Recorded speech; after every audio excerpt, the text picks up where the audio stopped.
Hi friends, అందరు ఎలా ఉన్నారు? బాగున్నారా? ఈరోజు బెండకాయ పులుసు ఎలా చేయాలో చూద్దాము. బెండకాయని ముందుగా మంచిగా నీట్గా కడుక్కొని అలా పొడుగ్గా కట్ చేసుకోవాలి, చిన్నగా కాకుండా. అలా కట్ చేసుకుంటే బెండకాయ పులుసులో బాగుంటుంది. తర్వాత కొంచెం ఆనియన్స్ కొద్దిగా ఎక్కువ కట్ చేసుకోండి, చిక్కగా వస్తుంది.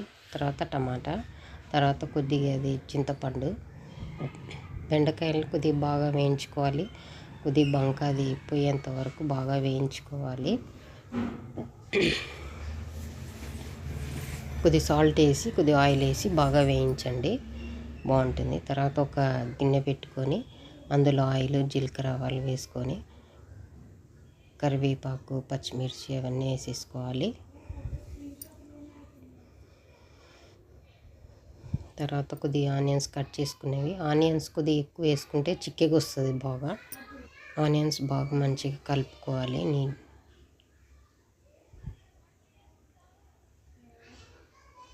కొద్దిగా అది మూత పెట్టాక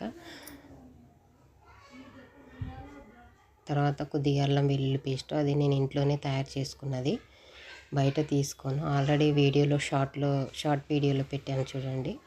అల్లం వెల్లుల్లి పేస్ట్ చాలా రోజులు ఎలా ఉండాలో నిల్వ పెట్టాను, చాలా బాగుంటుంది. 2 months అయినా ఉంటుంది నిలువగా. అలా పచ్చివాసన పోయేంత వరకు వేయించుకోవాలి. తర్వాత కట్ చేసుకున్న టమాటాలు వేసుకోవాలి.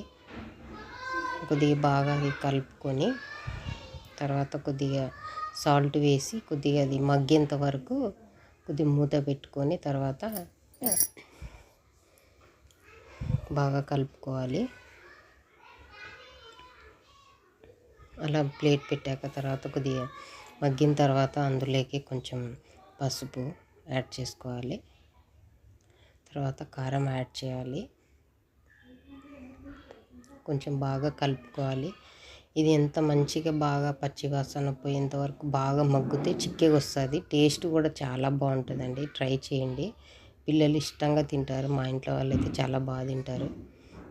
అలా పచ్చివాసన పోయేంత వరకు బాగా మగ్గనివ్వాలి. తర్వాత కొద్దిగా బాగా ప్లేట్ మూసి పెట్టిన తర్వాత కొద్దిగా చింతపండు రసం వేసుకోవాలి. చింతపండు రసం వేసాక బాగా కలుపుకొని అందులోకి కొన్ని వాటర్ కూడా యాడ్ చేసుకొని ఫస్ట్ కొద్దిగా బాగా మగ్గేంత వరకు మూత పెట్టుకోవాలి. చాలా బాగుంటుంది, ట్రై చేయండి. పిల్లలు కూడా ఇష్టంగా తింటారు. ఎప్పుడన్నా చపాతీలోకి, రైస్లోకి చాలా బాగుంటుంది, పూరీలోకి కూడా చాలా బాగుంటుంది. అలా బాగా మగ్గిన తర్వాత మంచిగా కలుపుకోవాలి. అలా ఆయిల్ బయటికి వచ్చేంత వరకు మగ్గనివ్వాలి. కొద్ది చింతపండు రసం వేసాక బాగా అలా మగ్గిన తర్వాతనే టేస్ట్ బాగుంటుంది. అలా బాగా మగ్గనిస్తేనే బాగుంటుంది, పచ్చివాసన పోయేంత వరకు చింతపండు. తర్వాత అందులోకి కొద్దిగా కొత్తిమీర, నేను కొద్దిగా పుదీనా కూడా యాడ్ చేశాను, టేస్ట్ బాగుంటుందని. కొందరు వేసుకోవచ్చు, మీ ఇష్టం అది. కొత్తిమీర, పుదీనా వేసాను.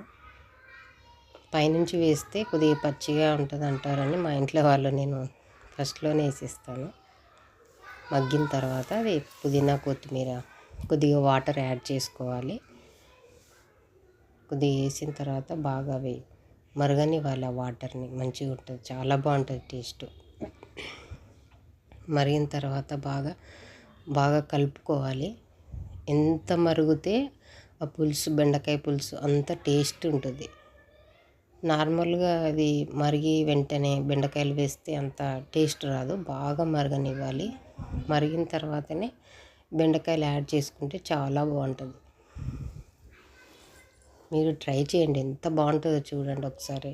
నేను చెప్పిన విధంగా ట్రై చేస్తే అలా బెండకాయలు వేయించుకునే పక్కన పెట్టినవి వేసుకోవాలి. బాగా అలా కలుపుకోవాలి మంచిగా. ఎంత బాగుంటుందంటే అంత బాగుంటుంది. రైస్లోకి, చపాతీలోకైనా, ఇడ్లీలోకి కూడా బాగుంటుంది.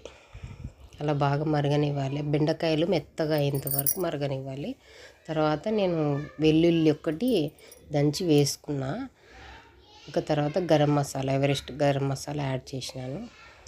ధనియాల పొడి వేయలేదు, అందులోనే ఉంటుందని చెప్పేసి వేయలేదు. గరం మసాలా, అది వెల్లుల్లి బాగుంటుంది. ఫస్ట్